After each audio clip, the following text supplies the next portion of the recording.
Hello everyone, welcome to Zenith Guru. आज हम जानेंगे नेपोलियनिक कोड के बारे में। नेपोलियनिक कोड जो है वो कौन लेके आया? Napoleon Bonaparte. ठीक है, सब जानते हो इसको। नेपोलियन कोड कौन लेके आए? मैं लिख देती हूँ। नेपोलियन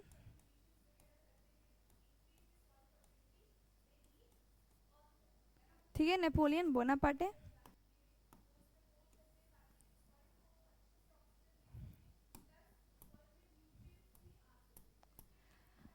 अब नेपोलियन जो बोनापार्ट है ये 1799 में इसकी एंट्री होती है। कहाँ पे? फ्रांस के अंदर। ठीक है, ये फ्रांस में कुछ कोड लेके आते हैं, कुछ लॉ लेके आते हैं, जिसे हम क्या बोलते हैं? नेपोलियनिक कोड भी बोलते हैं, और हम क्या बोलते हैं? सिविल कोड ऑफ 1804 भी बोलते हैं। ठीक है, सिविल कोड ऑफ 1804 भी बोलते हैं। अब देखते हैं कि इसमें क्या क्या चीज़ें हैं। और ठीक है, हम जानते हैं इसमें क्या क्या चीज़ें, जैसे कि all privileges based on birth जो थे वो एबोलिश कर दिए। क्या कर दिया? एबोलिश कर दिया।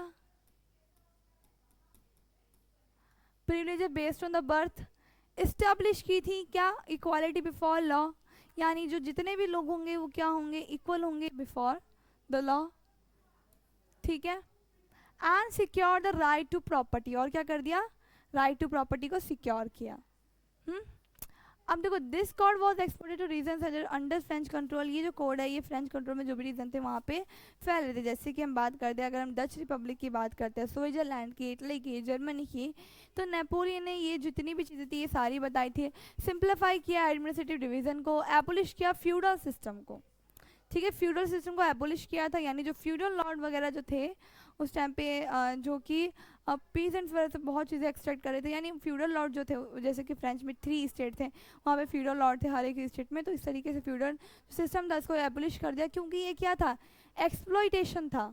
ठीक है, क्या था? एक्सप्लॉइटेशन था।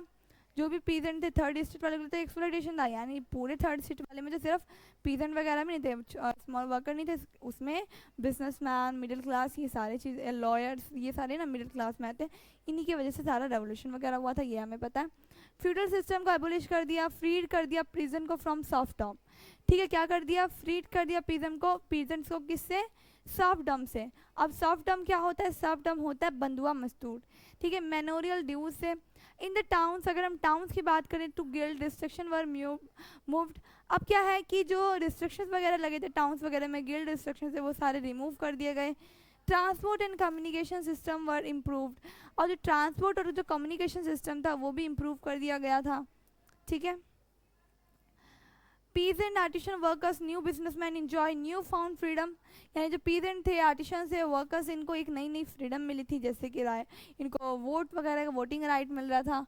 Businessman and small scale producer of goods in particular began to realise that a uniform law standardise the weight measures and common national currency.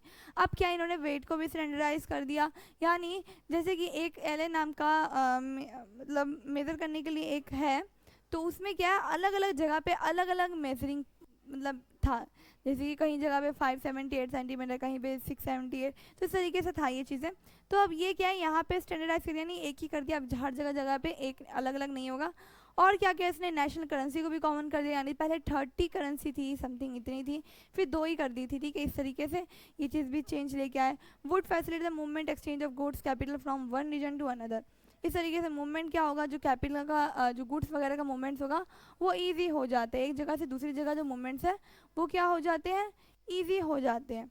ठीक है, इसलिए हम क्या बोल सकते हैं कि जो ये वेट मेजर्स का जो मूवमेंट है, ये सारे इनके स्टैंडर्डाइज करने के बाद जो ये मूवमेंट है ये मतलब ईजी हो जाता है। जैसे कि जो कस्टम ड्यूटी लगती थी एक जगह से दूसरी जगह गुड्स लेकर, यानी 10 रुपये का गुड्स है तो वो एक जगह से दूसरी जगह जाते जाते जाते जाते 50 रुपये का हो जाता है।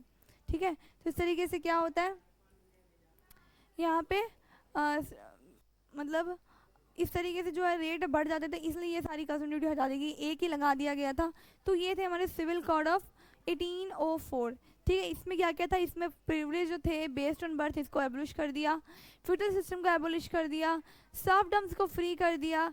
ठीक है, करेंसी ला दी, स्टैंडर्डाइज कर दिया मेजर्स ऑफ वेटिंग सिस्टम को। ठीक है, एबोलिश कर दिया फ्यूडल सिस्टम को, ट्रांसपोर्ट कम्युनिकेशन सिस्टम को इम्प्रूव कर दिया गया था। इस तरीके से चीज़ें लेके आए थे। तो यही था हमारा सिविल कोड ऑफ 1804, जिसे हम नेपोलियनिक कोड भी बोलते हैं। ठीक है, थैंक यू फॉर वॉचिंग। अब मिलते हैं हम नेक्स्ट वीडियो में।